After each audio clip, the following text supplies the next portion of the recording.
ఈశ్వరుడికి తల్లి ఉంటే అని ఒక గడుసు కవి కొన్ని మాటలు అన్నాడు.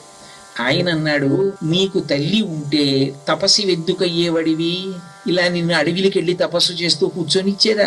నీకే అమ్మ ఉంటే నీ జటలలా అల్లుకుపోయావా? నూనె రాసి తల దువ్వేది కాదు.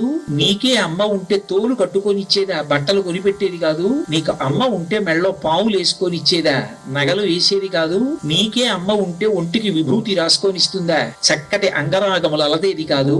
నీకే అమ్మ ఉంటే వల్లకాటికి పంపిస్తుందా?